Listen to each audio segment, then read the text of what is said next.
A little boy vanished in my hometown when I was young. I think I just saw him again.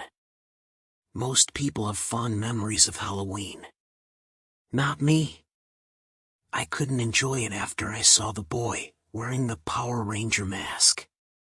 I can remember a few years when I was little and enjoyed it. My parents would walk hand in hand with me through the neighborhood. My eyes darted around in fascination. Dozens of ghouls and goblins laughed in delight as they darted from house to house, heavy sacks of candies slapping at their knees. I couldn't wait until I was old enough to go with my friends. The big day finally hit when I was in 4th grade. "You can go with your friends, Derek," my father said hesitantly. "But you've got to be careful. Home by 8. I nodded with excitement and darted out the door. My friends and I met 2 blocks from my house and prowled the neighborhood with delight. None of us had been trick-or-treating without our parents. The night seemed full of possibilities. After 2 hours of non-stop door knocking, our candy bags were weighing heavily and it was close to curfew. Our group grew smaller as we walked. One friend or another would wave goodbye and cut off onto their street. Soon I was walking alone. I was 4 blocks from home when I saw the little boy wearing a red Power Ranger mask. He was standing alone near a line of trees, his head darting side to side in a panic. Even from a block away, I could hear his sobs. "Can you help me?" he said as I got closer. He looked like he couldn't have been any older than 5. "I can't find my brother." I guess," I said hesitantly. "What's your name?" "Danny," he whimpered. "I've got to get home soon," I said and looked at my watch. It was 7:15 and I only had 15 minutes to get home. I wanted to help him, but I was nervous to break curfew my first time out on my own. "Where do you live? Is it very far away?" The little boy tried to talk, but more sobbing poured out. His shoulders shook violently and candy sloshed from his bucket. He squatted to pick it up, but only dumped more onto the ground. "Do you know your address?" I asked. He just kept scooping the scattered candy back into his plastic pumpkin bucket. Looking down at my watch, I saw as time slipped away. In frustration, I reached out and grabbed the kid's wrist and pulled him to his feet. "Come on," I said. "I'm taking you home with me. My parents can call the police and get you home." The boy went rigid and began to tug against me. I turned to ask him what was wrong, but he thrashed wildly. My grip slipped and he stumbled backward onto the concrete. His reassembled bucket of candy scattered across the sidewalk. "No," he shrieked. "No. I'll be in big trouble. I wasn't supposed to go anywhere without my brother. Mom and Dad will be mad." "It's not a big deal," I said. "They'll just be glad you're home. Let me help you up." I began walking toward him, but he scuttled backward. Before I could reach him, he was back on his feet and running down the street. Shrugging my shoulders, I turned and headed home. I walked in the door with 2 minutes to spare. My parents hugged me and asked if I had a good time. For a moment I considered telling them about the lost boy, but decided against it. I assumed he made it home and didn't want them to hound me about it. That night I barely slept. I couldn't help but wonder if the boy made it home. Someone must have come looking for him. His brother probably heard him screaming when I tried to help him. The next morning at school I sat nodding at my desk. Morning announcements were blasting through the speaker, but I didn't register them. I was struggling to stay awake. Until they mentioned the boy. Finally, a 5-year-old boy, Daniel Fireline, was reported missing last night. He became separated from his brother and never returned home. If you have any information, I never told anyone. I moved into the house on South Kentucky Avenue 3 years ago. My wife and I had gone through a reasonably civil divorce. Will was only 2 at the time. We had shared custody, but I knew he would stay there more. The schools were better on that side of town. Moving into the new place hadn't bothered me very much. I had grown up only a block away. The neighborhood was shabbier than it was when I was a kid, but it had a comforting familiarity. I decided to skip Halloween for the first 2 years. As nighttime approached, I would cut all the lights and sit in bed watching TV. Even without the lights, the kids would knock at my door. I could hear them shouting for my attention, but I ignored them. They would eventually leave. As it turns out, my ignoring them came with a price. 2 years in a row my house was egged and toilet papered. I can remember other kids doing those kinds of things when I was younger, but I had never participated myself. It took me nearly a week to get the dried yolks off of the siding and to gather the final scraps of white toilet tissue out of the trees. Against my desire, during my 3rd year in the house, I decided to pass out candy. I thought it would be a small price to pay not to spend a week undoing the trick portion of the ritual. I bought a few sacks of snack-sized candy bars at the grocery store and dumped them into a cheap orange bowl. Just as dusk began to set in, the hordes of children converged on the neighborhood. I did my best to act cheery as I dumped candy into their bags. To my surprise, I enjoyed seeing them in their costumes darting from house to house. About an hour and the doorbell rang again. I stood from my recliner and walked toward the door, scooping up the bowl of candy as I went. When I opened the door, there was a little boy dressed in jeans, a blue hoodie, and a clown mask that was roughly 2 sizes too large for his tiny head. "How are you doing tonight, buddy?" I asked as I grabbed a handful of candy from the bowl. His orange bucket was still hanging by his side and he looked at me in silence. "Hold your bucket up and I'll give you some candy." The little boy continued to stand there in silence. No parent or older sibling waiting on the sidewalk for them. He was alone. "Are you okay?" I asked with a lump in my throat. Without a word, he lifted his pail. I tossed the candy in and smiled. Assuming he would move along, I wished him a happy Halloween and closed the storm door between us. Walking into the hall, I sat the bowl back on the table.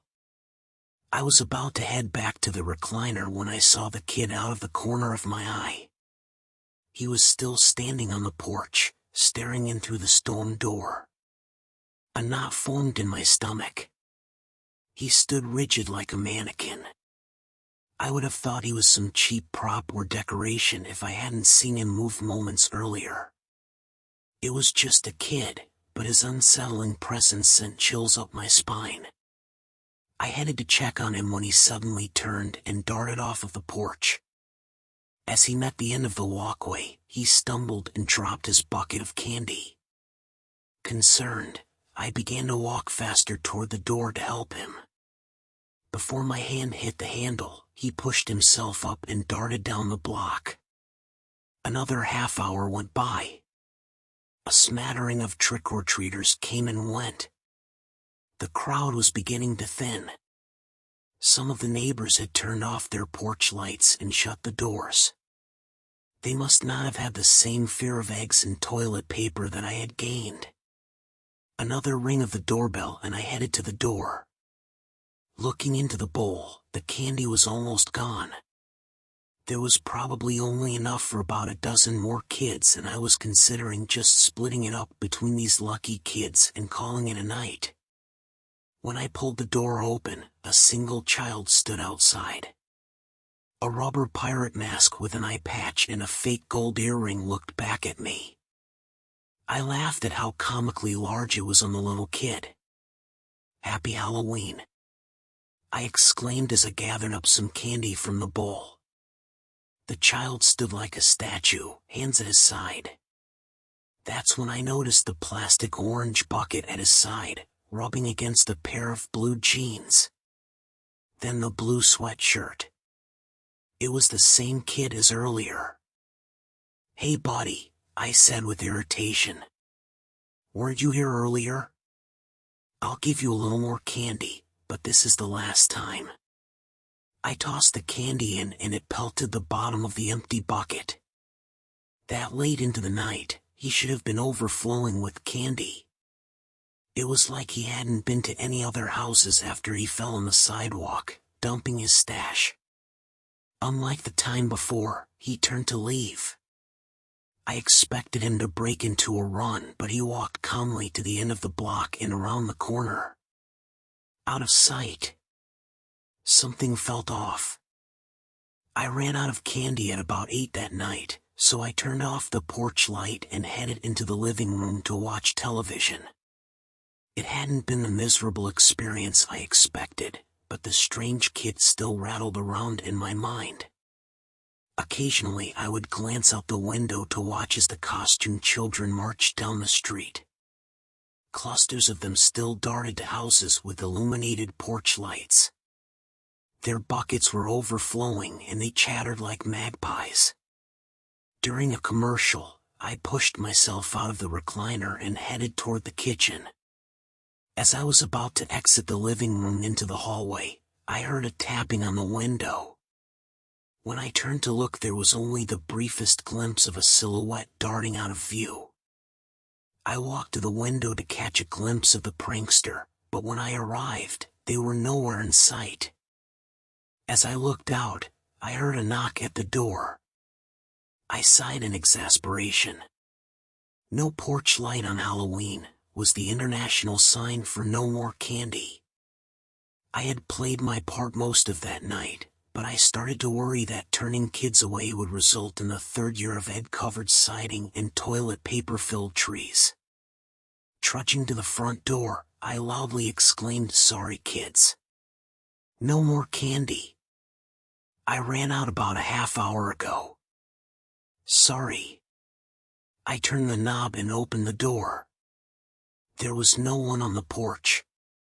Scanning the street, I could see a few children in the distance, but for the most part, the block was empty. Hesitantly, I pushed open the storm door and stepped onto the porch, and heard a crunching noise beneath my feet. I looked down and saw a red Power Ranger mask splintered into dozens of pieces beneath my shoe. It looked just like the one the Lost Boy had on all of those decades ago. My pulse spiked and my chest tightened. Though I had never had one before, I was sure it was what a panic attack must feel like. My vision became blurry and an overwhelming sense of dread filled every inch of my body. Then I heard the sobbing. Why didn't you help me?" I heard a small voice say from behind me. Turning to look into the hallway, I saw a young boy in jeans, a blue hoodie, and a head full of messy auburn hair. His skin was sickeningly pale and the hall was filled with a nauseating mixture of mildew and the sweetness of decay. It was Daniel Fireline, the little boy who had disappeared. "Why didn't you tell anyone you saw me?" "They hurt me, Derek. They put me in the dark and no one came to find me." I tried to speak, but only a dry croak came out of my mouth. "My mommy and daddy are still so sad," he said. His tiny feet made tapping noises on the hardwood floor and he began to walk toward me. One of his pale hands stretched out toward me as I stumbled backward and fell against the stone door. I'm still there, in the dark. It's scary and I don't like it. I'm sorry, I muttered in a weak voice. I was a kid.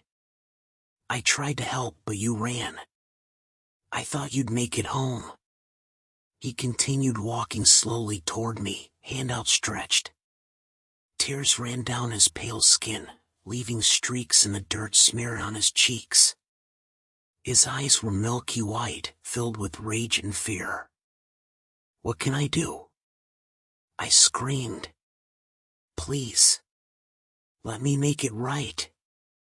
Danny stopped walking toward me and dropped his hand back to his side. His tears ceased and he wiped away the dirt from his face with his sleeve. I don't want to be alone there anymore, he said softly. It's dark and I hate it. I'll do anything you want, I whimpered. His head tilted to the side as though he were deep in thought. The milky gaze of his eyes drifted to my left. He was staring at a picture by the door. A photo of my son and me. I'll take him, he said, pointing to the portrait. He can keep me company. Then I won't be alone anymore. I jumped from the floor to run to the boy. To beg and plead for him to take me. To tell him that I would stay with him. Before I could reach him or speak another word, Danny faded away like a mirage. By the time I arrived at my ex-wife's house, there were already a half-dozen police cars lining the street. The wash of blue and red lights illuminated the night like an arcade. Sarah was standing on the porch talking to the officers as I pushed my way through the crowd. Sarah ran to me and threw her arms around me and I pulled her in close. He's gone, she wept into my ear. We were at the last house of the night and I was talking to the lady at the door. I only took my eyes off of him for just a minute and he was gone. I tried to speak, but again, no words come out. The officers have a few witnesses that saw him though, Sarah said softly. He was walking into the park holding hands with a little boy in a blue hoodie and a Power Ranger mask. Something walks whistling past my house every night at 3:03. Every night, no matter the weather, something walks down our street whistling softly. You can only hear it if you're in the living room or the kitchen when they walk by, and it always starts at exactly 3:03. The sound starts faint, somewhere near the beginning of the lane near the Carson place. We're towards the middle of the street, so the whistling moves past us before fading away in the direction of the cul-de-sac. When I was younger, my sister and I would sneak into the kitchen some nights to listen. Mom and Dad didn't like that, and we'd catch hell if they found us out there, but they were never too hard on us since we always stuck to the one big rule. Don't try to look at whatever was whistling. My neighborhood is a funny place.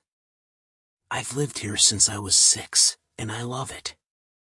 The houses are small but well kept, good-sized yards, plenty of places to roam. There are a lot of other kids here my age. I turned 13 back in October. We grew up together and would always play in the cul-de-sac or roam around from back porch to back porch in the summer.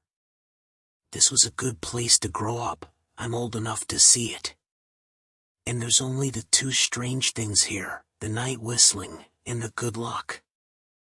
The whistling never bothered me much. Like I said, I couldn't even hear it from my bedroom. But Mom and Dad don't like talking about it, so I've stopped asking questions. My dad is a strong guy, tall and calm. He has an accent since he moved to the U.S. as a kid. His family, my grandparents, they're from the islands. That's what they call it. My dad, the only time he isn't so calm is if the whistler comes up. He talks a little quicker then, and the eyes move faster, and he tells us not to think about it so much and to always remember the one rule, the big rule, don't try to look outside when the whistler goes past. Not that we could look even if we wanted. See, there are shutters on the inside of every window, thick pieces of heavy canvas that pull down from the top and latch to the bottom of the window frame. Each latch even has a small lock, about the size of what you'd find on a diary. My dad locks those shutters every night before we all go to bed and keeps the key in his room. My mom, I don't know what she thinks about the whistling. I've seen her out in the living room before at 3:03 when the sound starts. I could see her if I cracked my door open just an inch, to peek. She's not out there often, at least I haven't caught her much, but once or twice a month I think she sits out there on our big red couch just listening. The whistler has the same tune every night. It's cheerful. Da-da-da-da-da-dum. Da-da-da-da-da-dum.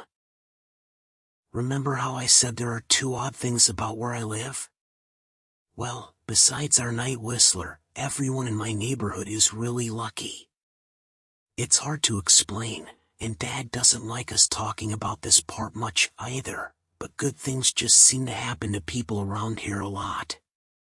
Usually, it's small things, winning a radio contest, or getting an unexpected promotion at work, or finding some arrowheads buried in the yard. You know, the authentic kind.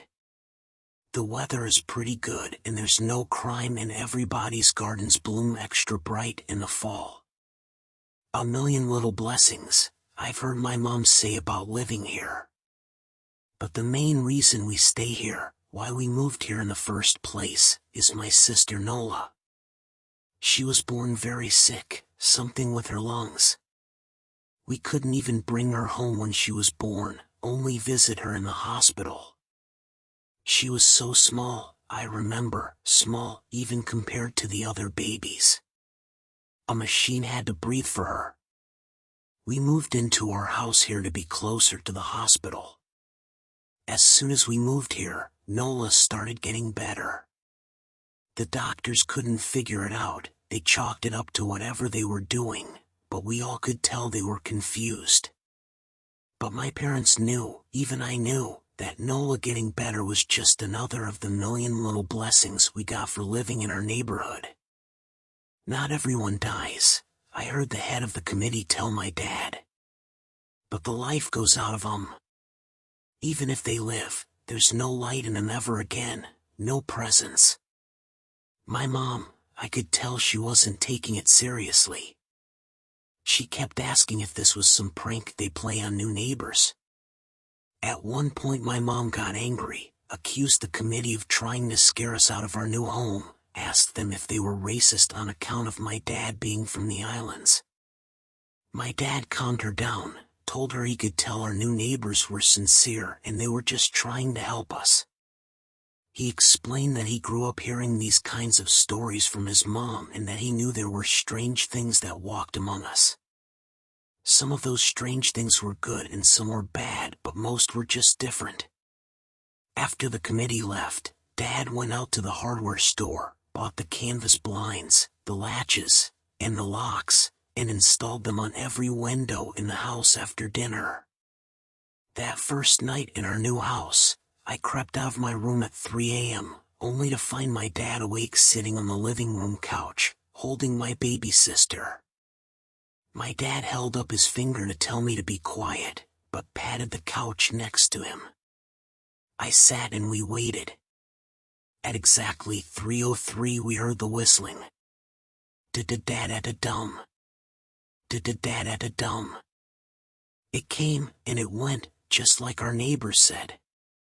The whistling returns each night, and we never look, and we enjoy our million little blessings every day. Nola breathes on her own, and she's grown into a strong, clever girl. My dad even joined the welcoming committee. We don't get new neighbors often, why would anyone want to leave?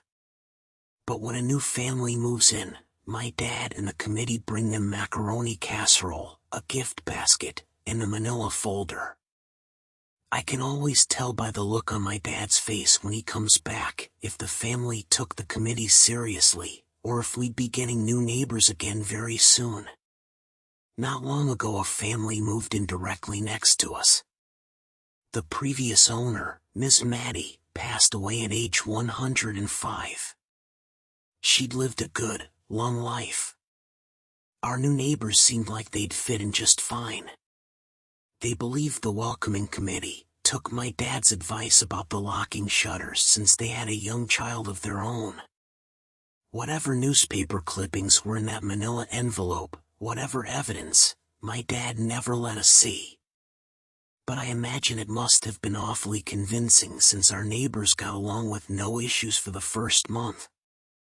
One night, when our new neighbors had to leave town, they sent their son, Holden, to stay with us. He was 12, a year under me in school. I didn't know him well before that night, but as soon as his parents dropped him off after dinner, I could tell it was going to be a bad time. Do you know who was always out there whistling every night? Holden asked the moment the adults left the room. The three of us were sitting in the den, some Disney movie playing idly on the television. My sister and I exchanged a glance. "We don't talk about that," I said. "I think it's that weirdo that lives in the big yellow house on the corner," Holden said. "Mr. Tolles?" my sister asked. "No way, he's really nice." Holden shrugged. "Must be a psycho killer then." Nola tensed. "We don't talk about it," I repeated. "Let's go in my room and play Nintendo." We spent the next few hours playing games, eating popcorn, and then watching movies. A typical sleepover, but I could see Holden was getting antsy. After my parents had wished us a good night, locked the blinds, and gone to bed, Holden stood up from his beanbag and walked over to where Nola and I were sitting on my bed. "Have you ever even tried looking?" he asked. "It's nearly time." Like most sleepovers, we'd conveniently ignored any suggestion of a bedtime. I was shocked to see he was right. It was almost 3 a.m. I sighed. "We don't." "See, I can't even try to look because my dad locks the blinds every night and hides the key," he continued, ignoring me. "So does our dad," said Nola. "No," replied Holden. "No, he doesn't." "You saw him do it," I said, a little sharper than I meant to sound. Holden grinned. "Your dad locks the blinds, yeah, but he doesn't hide the key. He keeps it right on his normal keychain." "So?" I asked, worried I already knew what he would say next. Because I had noticed that my dad didn't bother hiding the key anymore after all of these years. Because he knew he took it seriously. "So, after your dad locked up, but before your parents went to bed, I went to the bathroom. And on my way, I may have peeked into their room, and I may have seen your dad's keychain on his nightstand, and I maybe went and borrowed the key to the blinds." Nola and I stared, and his grin only grew wider. "You're lying," I said. Holden shrugged. "You can check if you want. Just open your parents' door and look, you'll see his keychain right there on the nightstand." "Stay here," I told both of them. "Don't move a muscle." I hurried over to my parents' room but hesitated at the door. If Holden wasn't lying, my dad would be angry. Beyond angry. I was scared thinking about it. But more scared of an open window with the whistler right outside. I opened the door, barely an inch, and looked in, but it was too dark to see. Taking a deep breath, I walked into the room. 2 steps into the dark, I froze. The whistling started. And I could hear it clearly, from my parents' room. I never realized, but they must have heard the sound every night since we moved into the house. They never told us. I don't think I could have slept through it. I stood there, listening to the whistling come closer, unsure whether I should turn on a light or call out for my dad. Soft sounds from the living room brought me back to reality. "Nola," I yelled, running out of my parents' room. Holden and Nola were standing near the front door next to a window. Holden wasn't lying. I could see him fumbling with the lock on one of the blinds. I heard a click. He did have the key. Holden let out a quick laugh. Nola stood next to him, hunched up, afraid but maybe curious. The whistling was right outside our house now. I think I made a sound, called out. I can't remember. Time felt frozen. Clock hands nailed to the face. But I found myself moving. I'm not fast, I've never been athletic. Somehow though, I covered the space between myself and Nola in a moment. My eyes were locked on her, but I heard Holden pull the blind all the way down so it could release. I heard the snap of it start to raise, and I heard the whistling just on the other side of the window.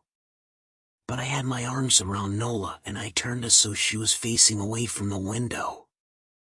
At the same time, I jammed my eyes shut. The blind whipped open. The whistling stopped. I felt Nola shaking in my arms. Don't look, okay? I told her. Don't turn around. We were positioned so that she was facing back towards the hallway and I was facing the window. My eyes were still closed. I felt her nod into my shoulder. I reached out with the arm not holding Nola and tried to touch Holden. My hand brushed against his arm. He was shaking worse than Nola. Holden? I asked. Silence. I reached past him and gingerly felt for the window, eyes still sealed shut. The glass was cold against my fingertips. Colder than it should have been for the time of year. I moved my hand up the window, searching for the string to the blind. The glass began to get warmer the further I reached and there was a gentle hum feeding back into my fingertips. I tried not to think about what might be on the other side of the window. Finally, I touched the string and yanked the blinds shut. I opened my eyes. In the dim light leaking out from the kitchen, I could make out Holden, pale and small, staring at the now closed window. Holden? I asked again. He turned towards me and he screamed. Everything became a flurry of motion. Lights sparked to life in the hall, then the living room. My parents' footsteps thudded across the hardwood floor. I didn't turn to look back at them, my eyes were glued to Holden. He was pale, had bit his lips so hard there was a thin red line of blood running down his chin, and he'd wet himself. What happened? My dad asked from behind me. I managed to swivel away from Holden and look back. He looked. I'd never seen my dad scared before, but I saw it that night, in that moment, an old, ugly terror stitched on his face. A parent's fear. Just Holden, he mouthed to me. I nodded yes. My dad let out a breath. He looked so relieved I nearly expected him to cheer. But then he turned to Holden and my dad's face changed. I wondered if he felt bad for feeling good that Holden was the only one that looked. There was a knock at the door. We all froze. Holden whimpered. Don't answer it, my mom said. She stood at the threshold of the hall. I'd always thought she was a skeptic and just humored my dad about the windows and the whistler, but that night we were all believers. I noticed that both of my parents held baseball bats they must have taken from their bedroom. The knock came again, a little louder this time. Please don't open the door, Holden whispered. My dad walked over to him, hugged him close. We won't, my dad promised, still holding his bat. Nothing is coming in here tonight. Thud, thud, thud. This time the knocking was loud enough to rattle the door. Holden screamed again and Nola clutched her arms around my neck. My mom came over and knelt down next to us, wrapping my sister and me close. Thud, Thud, thud. Call the police, my mom whispered to my dad. The knocking instantly stopped. My dad looked over his shoulder at us. Do you think? He was cut off by frantic knocking that trailed off to a polite tap tap tap. Police, something said from the other side of the door. The voice from outside sounded exactly like my mom, like a parrot repeating the words back to her. Police. Call. The police, tap tap tap police. My mom pulled us closer. Police. Police. Police. Police. Please stop, I heard her whisper. I don't think calling them will help, my dad said.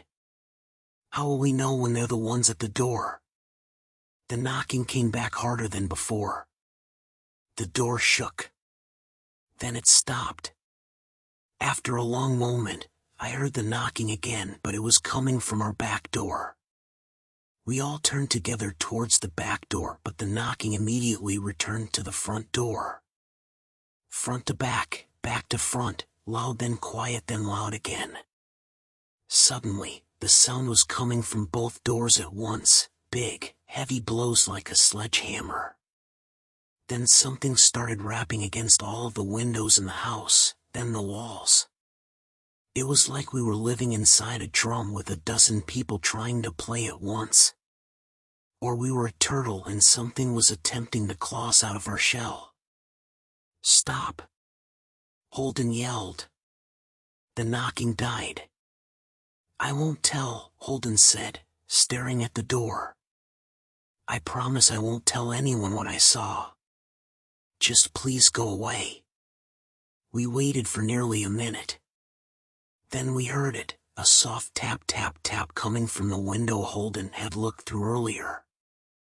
Holden started to cry, sobbing, like a prisoner watching gallows being built outside their cell. My dad held him, brushed his hair, but never lied to him, never told him things would be okay. The tapping at the window went on for the rest of the night. We huddled together in the living room, for I don't know how long. Eventually, my mom tried to take us kids into my room while my dad stayed to watch the door.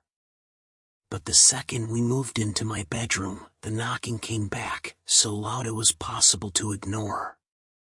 I was afraid the door couldn't take it. We went back to the living room and the knocking stopped. Only the tap tap tap on the window remained. None of us slept that night. The tapping stopped around 7 a.m. That's about the time the sun comes up here. We waited another 2 hours before my dad opened the blinds from one window. He made us all go back to my parents' bedroom first. I heard him open the door then come back in. Okay, he told us. It's done. Holden's parents came back around lunchtime. My mom and dad walked Holden over to his house, and they all went inside for quite a while. Nola and I watched from the window. She stuck to me the whole day, right at my side, sometimes holding my hand. When my parents came back they looked grim but wouldn't tell us what they said to Holden's family. It was a Sunday so we all spent the day together, ordered pizza and watched movies. That night everyone slept in my room, Nola, and my mom in the bed with me, my dad in a chair he had pulled over. There was no knocking that night or any night since. We didn't see much of Holden or his parents for the rest of that week, but by Thursday there was a moving truck in their driveway. Nola and I watched them packing up the whole afternoon after school. What sticks with me most is how tired Holden and his parents looked. All three had the same pallor, grim mouths and lightless eyes. Even from across the street I could tell something was very wrong. Holden and his family were gone before sunset. I remember what the original welcoming committee said to my parents when we moved in. Not everyone who looks at the Whistler dies, but even those that live have the light go out of them and the rest of their lives are full of misfortune. A million little tragedies. I think Holden's parents must have looked either to comfort him if they didn't believe, or share the burden if they did. I watch Nola some days, happy and young and alive, and I wonder if I'd been slower, if she'd looked out the window that night, would I have looked too? To comfort her? To share that burden? I'm glad I don't have to find out. We still live in that house, in that neighborhood.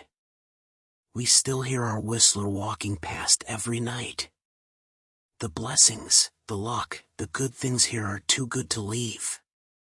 But we're careful. We don't have friends over to spend the night anymore.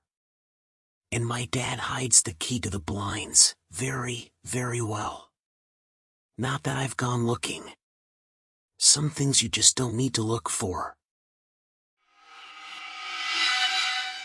A Shattered Life. I don't know when you're going to read this, but I can tell you when it started. I was out for a walk alone in the woods, when the entity came for me. It was beyond a blur.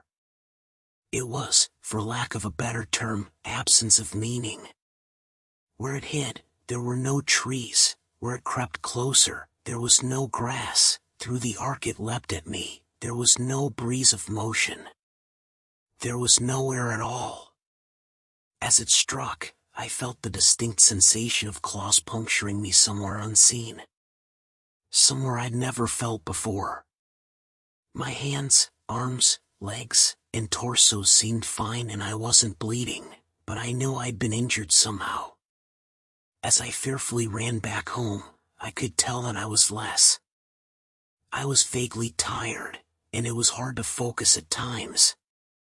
The solution at that early stage was easy. A big cup of coffee helped me feel normal again. For a while, that subtle drain on my spirit became lost in the ebb and flow of caffeine in my system. You could say my life began that week actually, because that was when I met March. She and I got along great though, to be honest.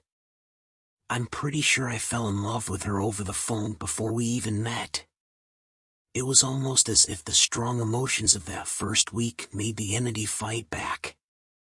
It was still with me, latched onto some invisible part of my being.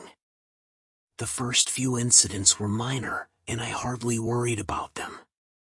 The color of a neighbor's car changed from dark blue to black one morning, and I stared at it before shaking my head and shrugging off the difference. 2 days later, at work, a coworker's name changed from Fred to Dan. I carefully asked around, but everyone said his name had always been Dan. I figured I'd just been mistaken.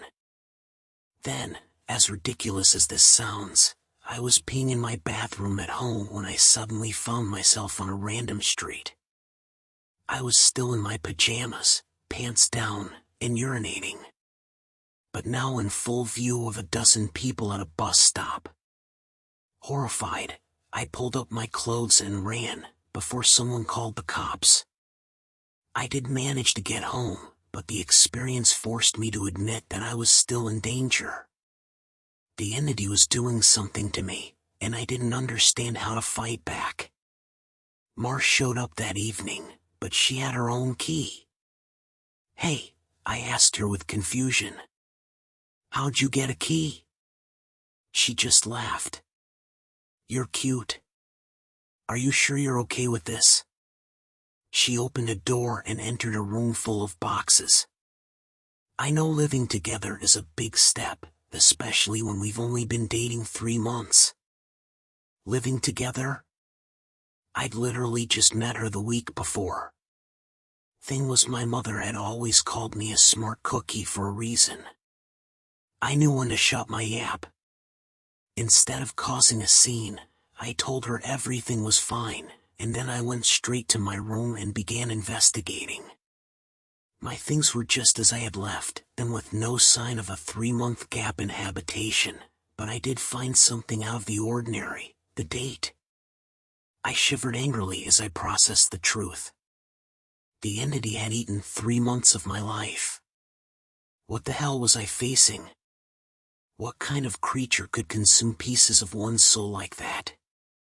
I'd missed the most exciting part of a new relationship, and I would never understand any shared stories or in-jokes from that period. Something absurdly precious had been taken from me, and I was furious. That fury helped suppress the entity. I never imbibed alcohol. I drank coffee religiously. I checked the date every time I woke up. For 3 years, I managed to live each day while observing nothing more than minor alterations. A social fact here and there. Someone's job, how many kids they had, that sort of thing. The layout of nearby streets, the time my favorite television show aired, that kind of thing. Always, those changes reminded me the creature still had its claws sunk into my spirit. Not once in 3 years did I ever let myself zone out. One day, I grew careless. I let myself get really into the season finale of my favorite show. It was gripping, a fantastic story. Right at the height of the action, a young boy came up to my lounger and shook my arm. Surprised, I asked, "Who are you? How did you get in here?" He laughed and smiled brightly. "Silly Daddy." My heart sank in my chest. I knew immediately what had happened. After a few masked questions, I discovered that he was 2 years old, and that he was my son. The agony and heartache filling my chest was nearly unbearable. Not only had I missed the birth of my son, I would never see or know the first years of his life. Mar and I had obviously gotten married and started a family in the time I'd lost, and I had no idea what joys or pains those years contained. It was snowing outside. Holding my sudden son in my lap, I sat and watched the flakes fall outside. What kind of life was this going to be, if slips in concentration could cost me years? I had to get help. The church had no idea what to do.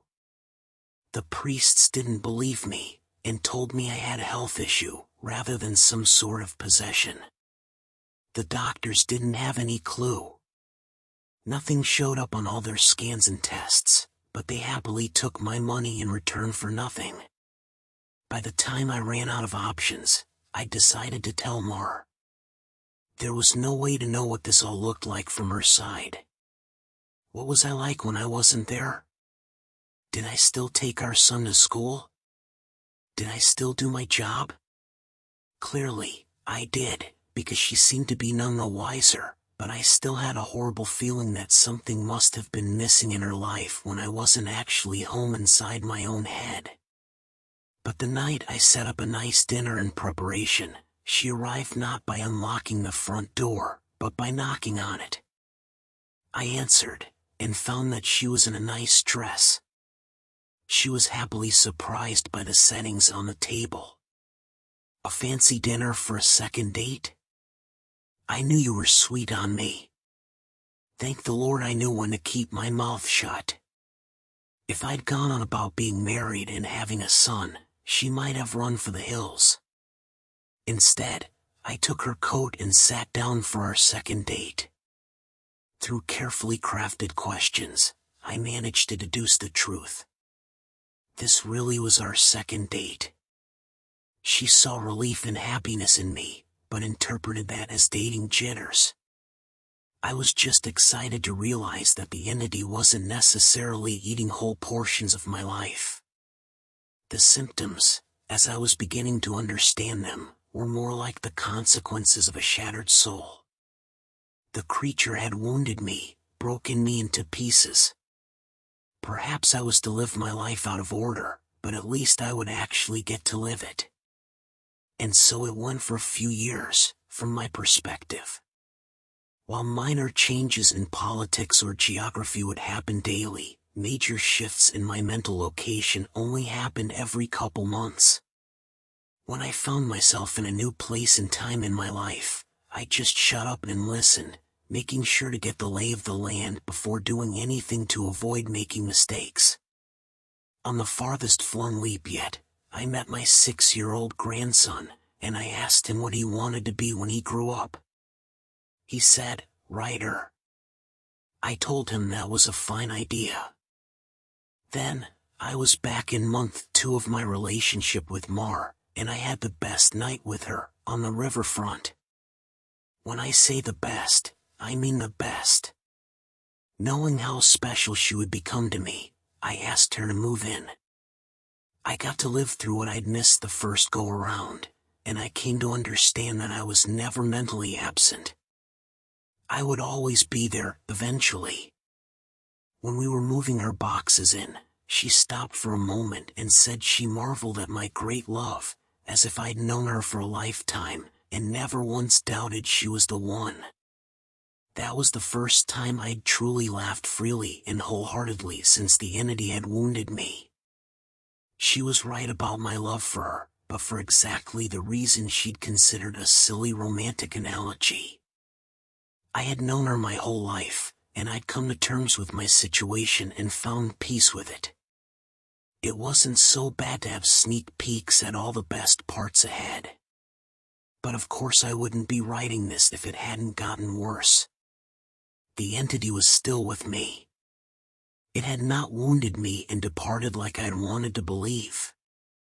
The closest I can describe my growing understanding was that the creature was burrowing deeper into my psyche, fracturing it into smaller pieces. Instead of months between major shifts, I began having only weeks. Once I noticed that trend, I feared my ultimate fate would be to jump between times in my life, heartbeat by heartbeat, forever confused, forever lost. Only an instant in each time meant I would never be able to speak with anyone else, never be able to hold a conversation, never express or receive love. As the true depth of that fear came upon me, I sat in an older version of me and watched the snow falling outside. That was the one constant in my life. The weather didn't care who I was, or what pains I had to face. Nature was always there. The falling snow was always like a little hook that kept me in a place. The pure emotional peace it brought was like a panacea on my mental wounds, and I'd never yet shifted while watching the pattern of falling white, and thinking of the times I'd gone sledding or built a snow fort as a child. A teenager touched my arm. Grandpa. Yeah? He'd startled me out of my thoughts, so I was less careful than usual. Who are you? He half grinned, as if not sure whether I was joking. Handing me a stack of papers, he said, "It's my first attempt at a novel. Would you read it and tell me what you think?" Ah, of course. Pursuing that dream of being a writer, I see. He burned bright red. Trying to anyway. All right. Run off, I'll read this right now. The words were blurry, and, annoyed, I looked for glasses I probably have for reading. Being old was terrible, and I wanted to leap back into a younger year, but not before I read his book. I found my glasses in a sweater pocket, and began leafing through. Mar puttered in and out of the living room, still beautiful, but I had to focus. I didn't know how much time I would have there. It seemed that we had relatives over. Was it Christmas? A pair of adults and a couple kids I didn't recognize trumped through the hallway, and I saw my son, now adult, walk by with his wife on the way out the door. As a group, the extended family began sledding outside. Finally, I finished reading the story, and I called out for my grandson. He rushed down the stairs and into the living room. How is it? Well, it's terrible, I told him truthfully. But it's terrible for all the right reasons. You're still a young man, so your characters behave like young people, but the structure of the story itself is very solid. I paused. I didn't expect it to turn out to be a horror story.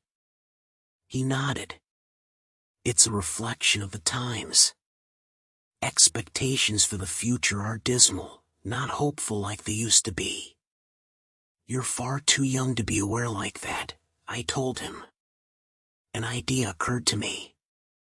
If you're into horror, do you know anything about strange creatures? Sure. I read everything I can. I love it. Warily, I scanned the entrances to the living room. Everyone was busy outside. For the first time, I opened up to someone in my life about what I was experiencing. In hushed tones, I told him about my fragmented consciousness. For a teenager, he took it well. You're serious? Yes. He donned the determined look of a grown man accepting a quest. I'll look into it, see what I can find out. You should start writing down everything you experience. Build some data. Maybe we can map your psychic wound. Wow. Sounds like a plan. I was surprised. That made sense, and I hadn't expected him to have a serious response. But how will I get all the notes in one place? Let's come up with somewhere for you to leave them, he said, frowning with thought. Then I'll get them, and we can trace the path you're taking through your own life, see if there's a pattern. For the first time since the situation had gotten worse, I felt hope again. How about under the stairs? Nobody ever goes under there. Sure. He turned and left the living room. I peered after him. I heard him banging around near the stairs. Finally, he returned with a box, laid it on the carpet, and opened it to reveal a bursting stack of papers. He exclaimed, "Holy crap!" But of course, being a teenager, he didn't really say crap. Taken aback, I blinked rapidly, forgiving his cussing because of the shock. Did I write those? He looked up at me with wonder. Yeah. Or, you will. You still have to write them and put them under the stairs after this. He gazed back down at the papers, then covered the box. So you probably shouldn't see what they say. That could get weird. That much I understood. Right. He gulped. There are like 50 boxes under there, all filled up like this. Deciphering these will take a very long time. His tone dropped to deadly seriousness. But I will save you, Grandpa. Because I don't think anyone else can. Tears flowed down my cheeks then, and I couldn't help but sob once or twice.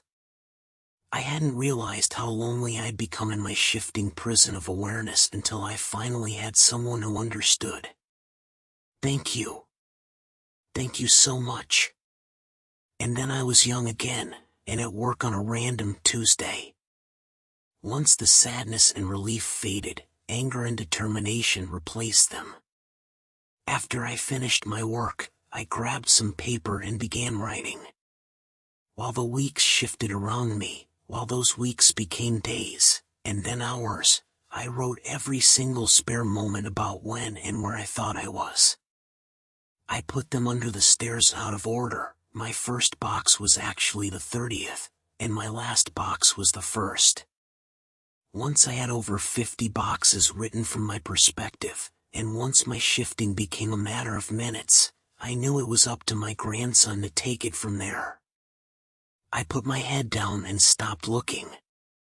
I couldn't stand the river of changing awareness any longer.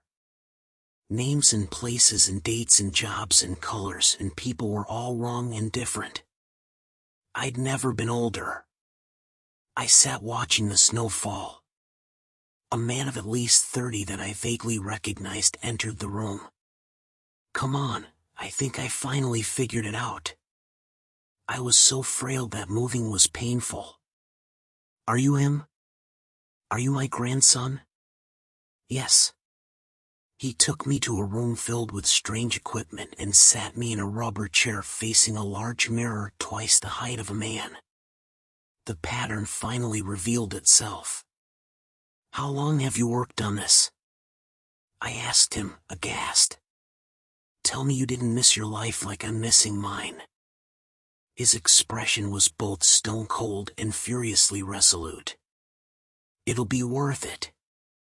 He brought 2 thin metal rods close to my arm and then nodded at the mirror. Look. This shock is carefully calibrated. The electric zap from his device was startling, but not painful. In the mirror, I saw a rapid arcing light silhouette appear above my head and shoulder. The electricity moved through the creature like a wave, briefly revealing the terrible nature of what was happening to me.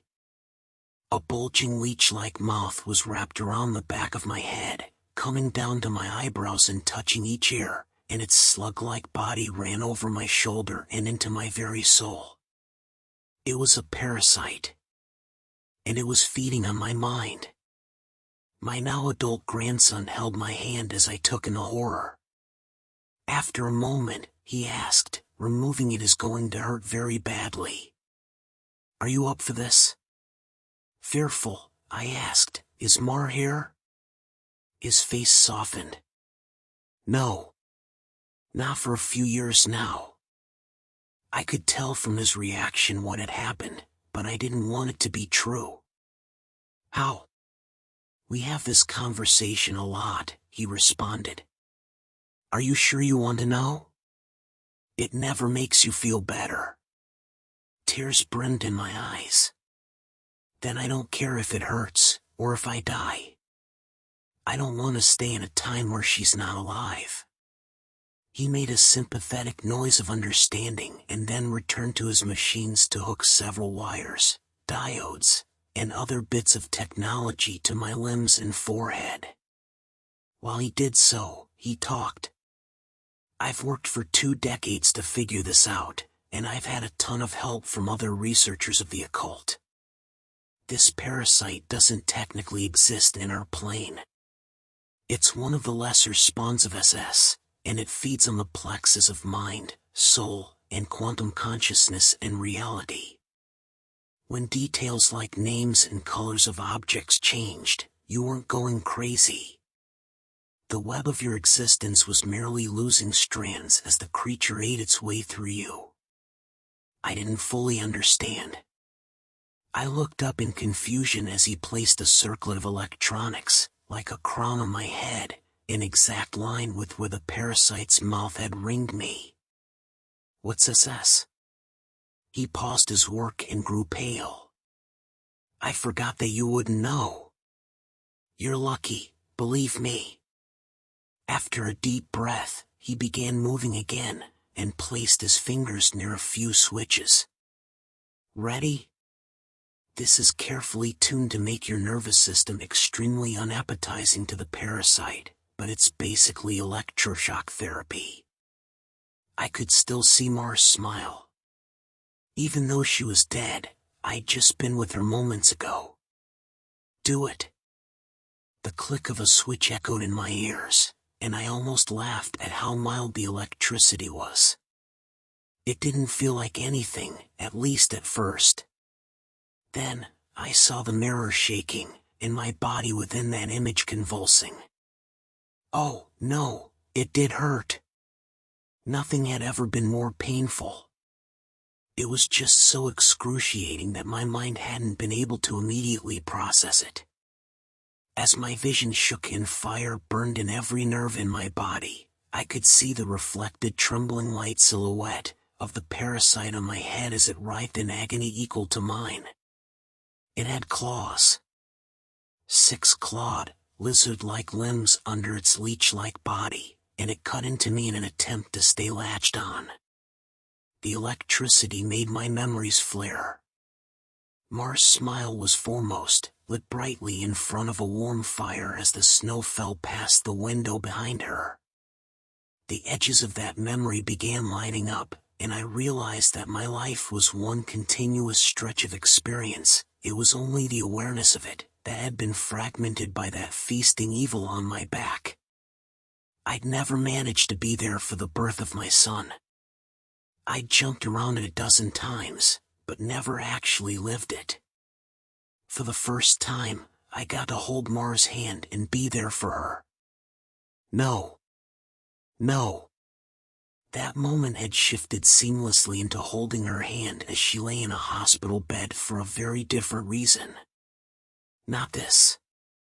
God, why? It was so merciless to make me remember this.